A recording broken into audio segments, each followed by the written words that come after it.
अस्सलाम वालेकुम। Program diplomatic economy, आपका होस्ट आमिर अली। जैसे कि हमारा program it is named like economy. Economy वो चीज़ है जो किसी भी मुल्क में उसकी जो एक ब्लड की तरह सर्कुलेट करती है उसके जिस्म में। जिस मुल्क की इकॉनमी अच्छी है उसका हर फैसला, उसकी हर चीज़ बेहतरी की तरफ जाती है। रिसेंटली आपने देखा पाकिस्तान में बहुत सारी इकनॉमिकल डेवलपमेंट भी हुई। पाकिस्तान IMF के पास भी गया। IMF से सक्सेसफुली पाकिस्तान का प्रोग्राम चल भी रहा है, जो कि मोस्ट प्रोबेबली अगले कुछ साल तक इसी सिलसिले में रहेगा। हमें ये सोचना पड़ता है कि कौन से ऐसा एलिमेंट है कि जिसकी वजह से आपकी इकॉनमी बेहतर हो सकती है। उसमें सबसे बड़ा एलिमेंट क्या आता है, वो होता है आपका लॉ। क्या आपका लॉ इस काबिल है, उसमें ऐसी चीज़ें हैं कि आपकी इकॉनमी सस्टेन कर सके या उसको प्रमोट कर सके। इसी के साथ आपका एक सिस्टम है बैंकिंग सिस्टम। बैंकिंग सिस्टम क्या इतना अच्छा है और वो सपोर्टिव है इंडस्ट्री के लिए।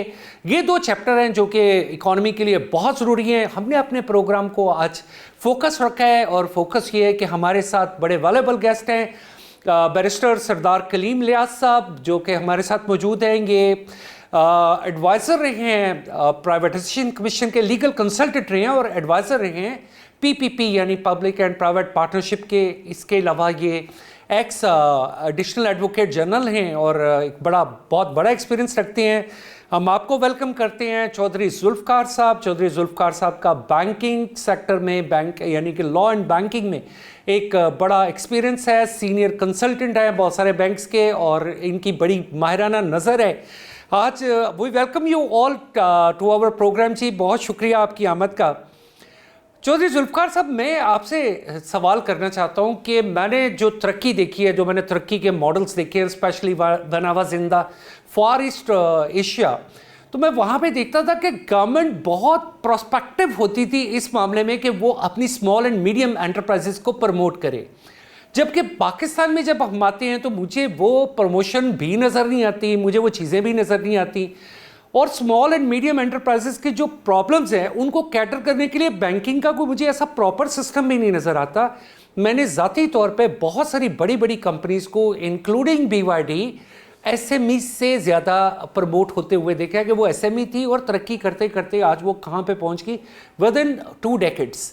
तो पाकिस्तान में ये जो SMEs का जो करैक्टर है ये कैसा रहा है, आप इसे कैसे देखते हैं कि इसमें कौन सी ऐसी चीज़ें हैं जिनको हमें थोड़ा सा अगर रिफॉर्म कर लें तो हमारी SMEs की जो जिसे स्मॉल एंड मीडियम एंटरप्राइजेस कहा जाता है उसमें बेहतरी आ सकती है।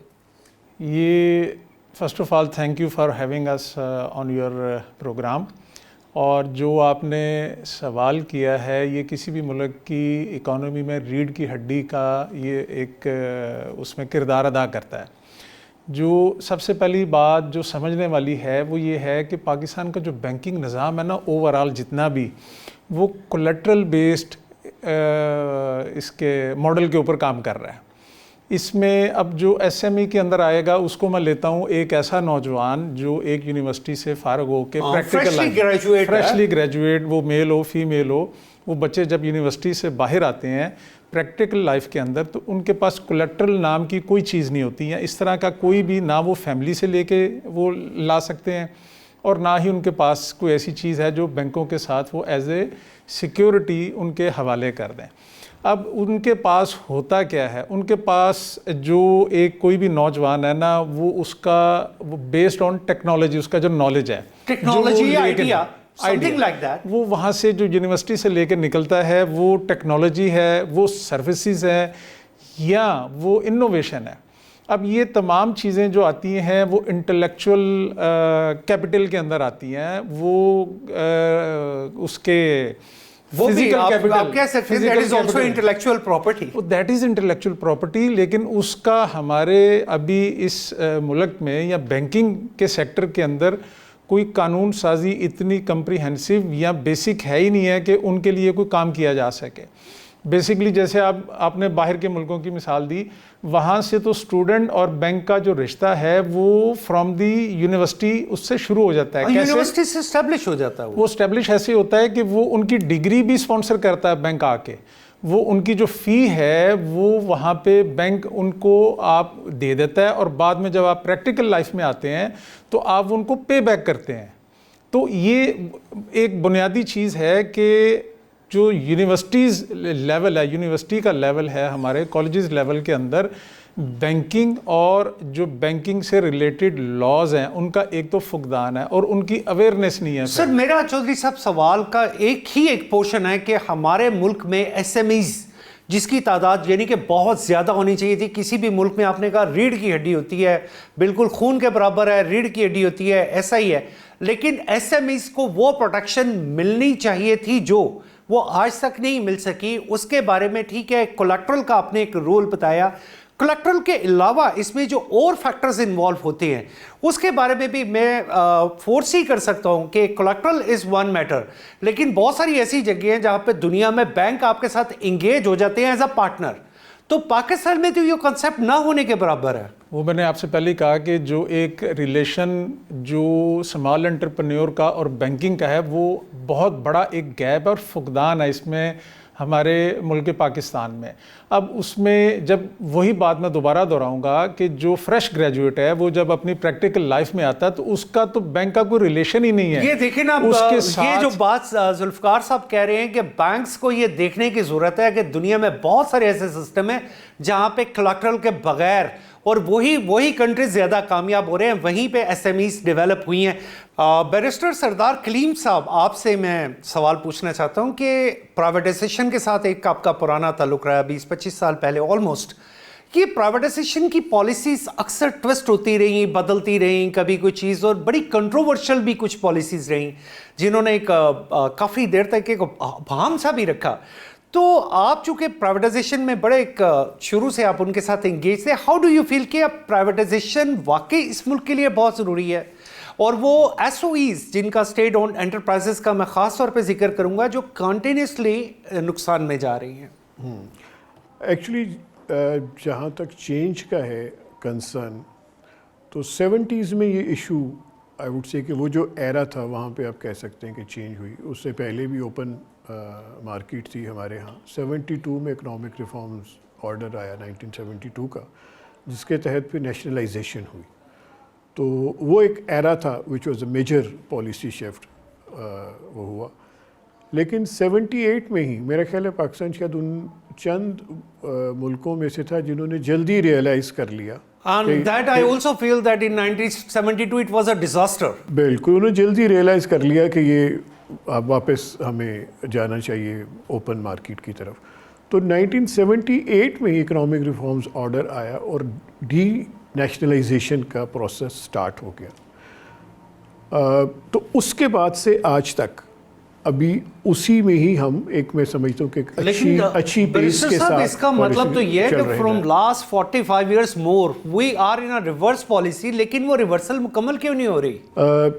रिवर्सल तो नहीं आप बोलेंगे क्योंकि एक्चुअली 72 में तो एक मैस लेवल के ऊपर तमाम जितनी बड़ी इंडस्ट्री थी वो नेशनलाइज हो गई, including not only industry, banks और सारी चीज़ें वो हो गया। तो ऑब्वियसली फिर उसमें टाइम लगता है क्योंकि एक्चुअली ये भी बड़ा क्योंकि स्टेप वाइज हुआ। 78 में जैसे बताया कि गवर्नमेंट ने एक प्रॉपर लॉ मेकिंग की डी नेशनलाइजेशन की तरफ। हम लेकिन थोड़ा सा आगे आ जाते हैं, हम आज से 25 साल पहले चले जाते हैं, वो टाइम जब बहुत सारे बड़े बड़े कुछ इदारों को प्राइवेटाइज कर भी दिया गया, लेकिन बहुत सारी स्टेट ओन्ड ऑर्गेनाइजेशन जिन्हें कहा जाता है एसओईज कहा जाता है, स्टेट ओन्ड एंटरप्राइजेस, वो आज भी पाकिस्तान के बजट का एक बहुत बड़ा हिस्सा खा रहे हैं। तो हम उससे थोड़ा सा आगे आ जाते हैं, वहां आके देखते हैं कि हम किस जगह पे खड़े हैं। आज मुझे बताइए कि आज से 20-25 साल पहले हम कहां पे खड़े हैं? देखिए, जिस तरह मैंने जिक्र किया कि क्योंकि उसके बाद से फिर डेवलपमेंट हुई है, लेकिन वो स्टेप बाय स्टेप डेवलपमेंट हुई। जब एक दफ़ा नेशनलाइज कर लेते हैं तो फिर इन्वेस्टर कॉन्फिडेंस गेन करना एक मुश्किल स्टेप होता है। एक्चुअली देखिए, इन्वेस्टर का कॉन्फिडेंस होगा तो आएगा जब बहुत सारे फैक्टर हैं। इन्वेस्टर कॉन्फिडेंस तो प्राइवेट सेक्टर में है या किसी भी सेक्टर में है, आप उसकी खाली बात नहीं कर सकते। यहाँ पे हम जो बात कर रहे हैं, जो मैं आपसे बात करना चाह रहा हूं कि प्राइवेटाइजेशन का महकमा बन गया। जी। बनने के बाद आज तक हमने कितनी प्राइवेटाइजेशन की है, हम उस चीज को फोकस करें। और वो स्टेट ओन्ड एंटरप्राइजेस जो 25-30 साल से हमें पता है प्राइवेटाइजेशन में पड़ी हैं। मैं एग्जांपल देता तो पीआईए की एग्जांपल थी, रेलवे की एग्जांपल थी, डेस्कोस जो बने हैं ये तो बड़ी देर बाद बने हैं। ये मतलब ये भी अब प्राइवेटाइज होना चाह रहे हैं। हम वहां से शुरू करते हैं, आप वहां से इसे फोकस करें। आप ये चाह रहे हैं कि प्राइवेटाइजेशन, क्योंकि जब डेवलपमेंट हुई ना, एक्चुअली देखिए जिसमें सबसे जो बेसिक आपकी चीज़ है वो इन्वेस्टर्स कॉन्फिडेंस है।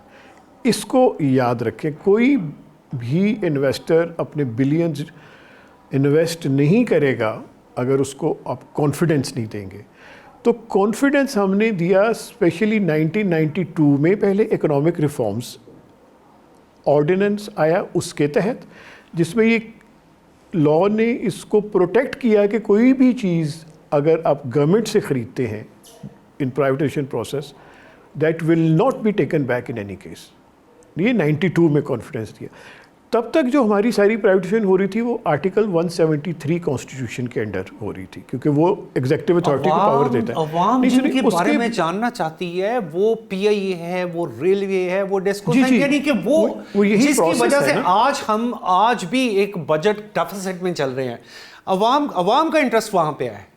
बिल्कुल, इसीलिए ही अब तो मैं समझता हूँ कि कोर्ट्स का भी जो, अगर आप पिछले कुछ अरसा की जजमेंट्स देखें, अगर आप पिछले 20-25 साल की बात करते हैं तो स्पेशली पिछले 2012 से लेके आज तक जितनी जजमेंट्स आ रही हैं, आई वुड से कि वो वाकई में इन्वेस्टमेंट फ्रेंडली जजमेंट्स हैं। इवन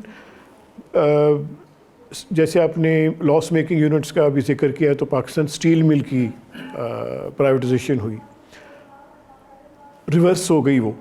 इसमें मैं समझता हूँ जो बहुत ज़्यादा जिस चीज़ का फुकदान था वो ये थी कि पब्लिक अवेयरनेस जो होनी चाहिए ऑन दिस सब्जेक्ट वो नहीं थी। फॉर एग्ज़ाम्पल स्टील मिल की छोटी सी हम वो बात करते हैं कि पाकिस्तान स्टील मिल का एक जनरल जो पब्लिक परसेप्शन था वो ये था कि एक बहुत बड़ी इंडस्ट्री जिसके साथ बहुत ज़्यादा लैंड है और वो बड़े सस्ते दामों बेची जा रही है।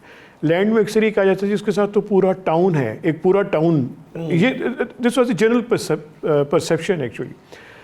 इंटरेस्टिंगली वो जितनी लैंड थी जो उसके इर्द गिर्द थी वो प्राइवेटाइज हो ही नहीं रही थी। अच्छा, ये लोगों के पास अब देखिए ये एक बड़ा, it was a wrong concept. सिर्फ और सिर्फ जो स्टील मिल का एरिया है वही प्राइवेटाइज हो रहा था। तो ये जब आप एक नेगेटिव परसेप्शन क्रिएट हो जाती है तो आपकी तो अच्छी से अच्छी ट्रांजैक्शन भी खराब हो जाती है। वही फैसला नहीं है जिसपे एक चीफ जस्टिस ने बड़ा एक वो जिसे कहते हैं सो मोटिव भी लिया था, तो फिर उसका खुमियाजा आज तक हम शायद, अगर मैं कैलकुलेट करूं तो शायद $10 बिलियन अभी तक हम उस फैसले की भेंट चढ़ा चुके हैं। क्या ये उसी फैसले की बात कर रहे हैं? ये पर्टिकुलरली सो मोटो तो नहीं था, ये एम्प्लॉयज़ की तरफ से पिटिशंस थी, मुख्तलिफ पिटिशंस थी, लेकिन मेन एम्प्लॉयज़ की तरफ से पिटिशन थी, उस पर ये हुआ। लेकिन उसका अब बिल्कुल जैसे आपने कहा कि एग्जैक्ट अमाउंट तो आप ज़्यादा बेहतर जानते हैं फाइनेंशियल साइड वाले, लेकिन उसका नतीजा क्या हुआ कि आज हमें स्टील तकरीबन सारा इंपोर्ट करना पड़ रहा है। डिपेंडेंसी हो गई, मतलब वो जो चीज जो लोकल प्रोडक्शन थी, जी बिल्कुल, वो हमारी। अच्छा सर, मुझे जाना पड़ेगा आप थोड़ा सा साहब की तरफ। I will be back to you. Zulfikar साहब, पिछले 30 साल से हमारी बहुत सारी पॉलिसीज ऐसी बनी है, बहुत सारे जो भी गवर्नमेंट आई है उन्होंने कोई ना कोई ऐसी स्कीम लाने की कोशिश की है और ये ट्राई की है कि वो उस स्कीम को अपने सियासी मकासद के लिए भी इस्तेमाल करें। बहुत सारी स्कीम्स आई हैं जिसमें आप 30 इयर्स बैक अगर आप कैलकुलेट करेंगे तो आपको खुद ही समझ आ जाएगी मैं कहाँ से शुरू करना चाहता हूँ। हाँ, क्या उन मॉडल्स में खामी थी या उस कमिटमेंट में खामी थी या उसमें फ्लॉस कहाँ थे जहाँ पे हम सब लोग लैक कर रहे थे, जब हमें ये नहीं समझ आ रही थी कि हमारे बैंक्स को कैसे काम करने की ज़रूरत है कि हम एक सक्सेसफुल मॉडल बनाते। ये आज से 30 साल पहले की जो आप बात कर रहे हैं, ये जितनी भी स्कीमें आई जो ख़ास तौर पे हमारी सियासी हुकूमतों ने दी, वो सियासी हुकूमतों के उनके अपने फ़ैसले होते थे। एक तो उनमें सबसे बड़ी खामी ये थी कि उनका तसलसल नहीं था। दूसरा, मनपसंद लोगों को और अपनी मकबूलियत लेने के लिए अवाम में चीज़ें बांटी जाती है। और उसका सबसे बड़ा नुकसान क्या होता है? उसका सबसे बड़ा नुकसान आपके फाइनेंशियल इंस्टीट्यूशन के ऊपर आ जाता है कि वो बग़ैर, जो मैंने पहले बात की थी कोलेट्रल की, कि बग़ैर कोलेट्रल के पर्सनल गारंटी के ऊपर आप वो एक टैक्सी उसको दे दी गई। अब उसकी वेयर एंड टियर और उसका जांचने का कोई पैमाना ना था कि वो उसका इस्तेमाल कैसे हो रहा है। देखिए जुल्फकार साहब, उस टैक्सी स्कीम जब लाई गई तो उस टैक्सी स्कीम में मर्सिडीज बेंज भी ले आए, उसी में निसान सेट्रिक भी ले आए, टोयोटा कोरोना भी ले आए। तो दुनिया में एक यूनिफॉर्मिटी होती है कि अगर टैक्सी है तो वो किसी एक ब्रांड, एक मॉडल के साथ चलती है। और फिर मुझे आप थोड़ा सा बताइए, क्या गवर्नमेंट ने उस वक्त कोई सर्वे किया था कि पाकिस्तान को इतनी टैक्सियों की ज़रूरत है, इस लेवल की टैक्सियों की ज़रूरत है? सर्वे ये आपसे 30 साल पुरानी आप बात कर रहे हैं। सर्वे तो डाटा तो हमारे पास आज भी इस वक्त पूरा डाटा नहीं है। आबादी के हम आज तक, कोई कहता है हमारी आबादी 24 करोड़ है, कोई कहता है हम 25 करोड़ आवाम है। ये पिछले आप 20 साल से जो नारा सुन रहे थे वो 15 करोड़ से 25 करोड़ तो हम पिछले 10 साल के अंदर ही बढ़ गए हैं, लेकिन एग्जैक्ट फिगर अभी भी किसी के पास नहीं है। तो जो बात आप कर रहे हैं ये तो एक तरक्की याफ्ता मुल्क के अंदर हर इलाके का, हर टाउन का, हर तहसील लेवल के ऊपर उनके पास डाटा है कि कितने मकान हैं, उसमें रिहायशी कितने लोग हैं, कितनी बिल्डिंग्स हैं, इनको क्या दरकार है। येलो स्कीम के बाद भी तो कई स्कीमें आई ना सर, येलो उसके स्कीम के बाद बाद मतलब सॉफ्ट लोन्स की कई स्कीमें आई, कोई जो नौजवान प्रोग्रामों की भी आई, तो वो भी तो कई गवर्नमेंट्स ने अपनी एक जो लेटेस्ट एक अभी भी चल रही है, बल्कि जो जिसके ऊपर पिछला बहुत जोर था, वो आसान स्कीम एक थी जो स्टेट बैंक ने एक उसका सर्कुलर भी इशू किया। उसमें पर्सनल गारंटी के ऊपर 10 लाख से नीचे की अमाउंट नौजवानों में दी गई बग़ैर किसी कोलेक्ट्रल के। अब उसका भी क्या नुकसान हुआ? उसका नुकसान ये है कि उसमें से मोर देन 50% जो है वो बैंक रिकवरीज में गए हुए हैं, क्योंकि जो मॉडल उनको ना दिया गया, ना उन्होंने को वर्किंग की कि हमने क्या काम करना है। हर एक नौजवान या 40 साल से नीचे का जो भी एक शख्स है, वो मेल है या फीमेल है, उन्होंने लोन लिया और मेजॉरिटी ने मिसयूज़ किया। ये वो चीज़ें हैं जो देखने के। जुल्फकार साहब, इसमें बैंक्स की एक चीज़ है, देखिए अगर मैं बैंकर हूँ, कोई मुझे आके एक प्रपोजल देगा, वो मुझे कहेगा कि जी ये मेरी प्रपोजल है, मैं एक छोटा सा यूनिट लगाना चाहता हूँ, इसकी टोटल कॉस्ट जो है वो 0.8 मिलियन है, 0.9 मिलियन है, 1 मिलियन है।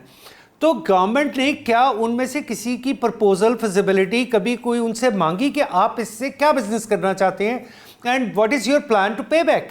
सर ये गवर्नमेंट का काम नहीं है, जो पॉलिसी मांगना ये बैंक्स का काम है।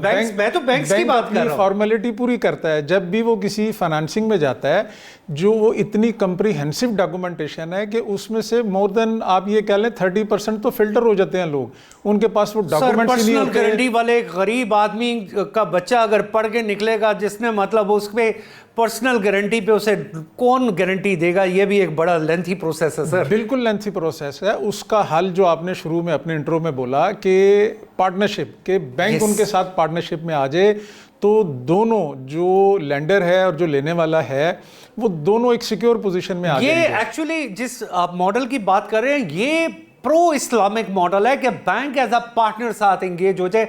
हम अक्सर कहते हैं इस्लामिक बैंकिंग की रूह ही तब बनती है जब बैंक आपके साथ इन्वॉल्व हो जाता है, एंगेज हो जाता है। मैं सर बैरिस्टर कलीम लियाज साहब आपसे पूछना चाहता हूँ, अभी रिसेंटली एक बड़ी खबर आ रही है कि दिसंबर में it's going to be a bidding for this Pakistan International Airline. एक तो बड़ी मुश्किल से ये पिछले कुछ अरसे से कुछ रूट्स रिवाइव हुए हैं और वो भी उसकी कॉस्ट का हिस्सा बनते हैं। जब आप ये नहीं कह सकते कि अगर उसको वैल्यूएट किया जाता तो उसके एसेट्स के साथ ये भी चीज़ें उसका एसेट है। हाउ डू यू फील कि अगर ये प्राइवेटाइज हो जाती है? मैं आज ही इत्तेफाक से किसी जगह पे देख रहा था कि पाकिस्तान बनने से पहले इसे ओरिएंट एयरलाइन के साथ पहली फर्स्ट मुस्लिम एयरलाइन कहा गया था कि उसमें आदम जी और इस्फहानी ग्रुप ने दोनों ने मिल के एक एयरलाइन शुरू की थी जिसे ओरिएंट एयरलाइन, और बाद में इसी को ट्रांसफॉर्म कर दिया गया PIA में, और ये पाकिस्तान की फ्लैग कैरियर बन गई, जो कि एक 3 डेकेड्स तक कम से कम दुनिया की बड़ी सक्सेसफुल एयरलाइन थी। आज कौन सी ऐसी चीज़ें हैं, चले आप प्राइवेटाइज कर भी देते हैं, तो हाउ डू यू फील कि इससे पाकिस्तान को या PIA को क्या फ़ायदा होगा और प्राइवेटाइजेशन का करैक्टर क्या है इसमें? देखिए, जैसे भी हमने पहले बात की स्टील मिल की, तो स्टील मिल उस वक्त एक चलता हुआ यूनिट था। जब उसकी प्राइवेटाइजेशन नाकाम हुई for reasons we all know, तो वो तकरीबन गवर्नमेंट उसमें पैसे इंजेक्ट करती रही और तकरीबन 2 साल उसको रन कर सके, और 2 साल के बाद वो बंद होगी स्टील मिल। PIA की भी सिचुएशन इससे पहले, अब PIA भी एक ऐसा इदारा है जिसमें गवर्नमेंट पैसे इंजेक्ट करती है हर साल। तो अगर आप इसको अभी नहीं प्राइवेटाइज करते तो क्या आप कितना अरसा फिर पैसे इंजेक्ट कर सकेंगे? ये एक मुसलसल बोझ है। ये सोचने की बात है। यही वो इदारा है जिसको पहले हम बहुत सक्सेसफुली चलाते थे, लेकिन फॉर सरदार साहब, other हमें reason वो हो रहा है। एक